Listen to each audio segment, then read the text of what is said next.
Ini adalah hasil kerja dari koordinasi DPR, pemerintah dengan semua pemangku kebijakan untuk memastikan ekonomi kita tidak memburuk terus-terusan. Kalau kita nggak cegah, kita bisa kemarin tuh ke 1998 dan itu real karena kebijakannya salah semua pada waktu itu atau ada salah komunikasi. Itu Mas? Bisa? Siap. Jadi itu terus kita gunakan semua advance teknologi yang mungkin untuk mendeteksi kebocoran-kebocoran yang ada.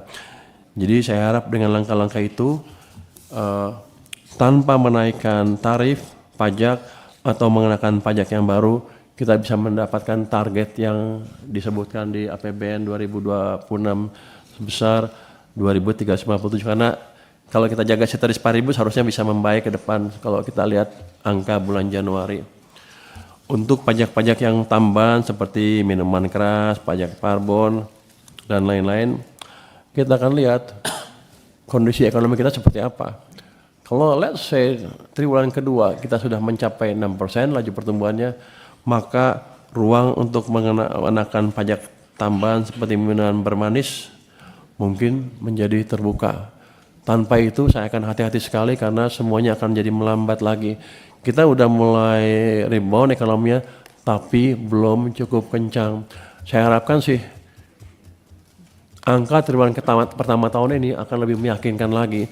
Saya akan turun ke bawah untuk memastikan segala program-program pemerintah bisa berjalan dengan baik, sesuai tepat waktu, tepat sasaran dan sedikit kebocoran.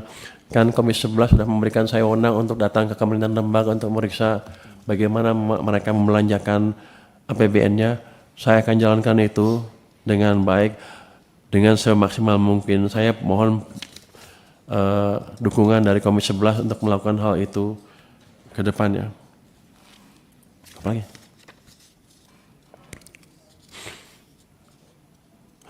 Efektivitas belanja perpajakan yang 300, 400, 500 triliun dari waktu-waktu naik terus, memang untuk saat ini belum akan kita kurangi, kita biarkan seperti keadaan sekarang sampai ekonominya betul-betul kuat pertumbuhannya. Untuk mengukur dampaknya satu persatu agak susah karena kita taruh semua stimulus di triwulan keempat tahun lalu dan sepanjang awal tahun 2025 juga ada sedikit, sehingga kita nggak bisa ngitung dengan pasti berapa sih dampaknya. Tapi yang jelas kita lihat adalah efektivitas belanja perpajakan tadi ditambah dengan stimulus-stimulus yang lain, ditambah dengan tambahan likuiditas ke sistem perekonomian sudah bisa membalik arah perekonomian kita. Kalau kita lihat sekarang mungkin nggak kerasa, oh udah aman dulu juga nggak apa-apa. Tapi pada waktu Agustus September kan beda keadaannya. Biasanya kita lupa keadaan waktu krisis dan menilai keadaan sekarang, keadaan waktu krisis dengan keadaan yang sekarang. Jadi saya tekankan lagi memang betul pada waktu itu kita susah sekali. Kalau nggak kita perbaiki maka kita bisa mengalami tekanan ekonomi yang lebih parah dan mungkin sekarang kita duduknya di sini udah beda nih. Udah kondisi krisis, kondisi yang krisis kan beda cara berpikirnya. Semuanya udah tegang. Tapi itu tadi keberhasilan pemerintah dengan kerjasama dengan Komisi 11 dan DPR untuk terus menjalankan stimulus di perekonomian itu berhasil membalik arah ekonomi ke arah perekonomian dengan nyata. Saya tekankan itu di sini karena di luar banyak yang bilang itu Menteri Keuangan kerjanya apa? Nggak ada apa-apa sampai sekarang. Mereka lupa kita waktu betul-betul jatuh demo di mana-mana di seluruh Indonesia kan. Bahkan Menteri Keuangan kami yang sebelumnya diserbu sampai rumahnya diserbu. Jadi keadaan amat genting. Nah ketika udah balik ke arah sana mereka bilang, wah ini keadaan normal.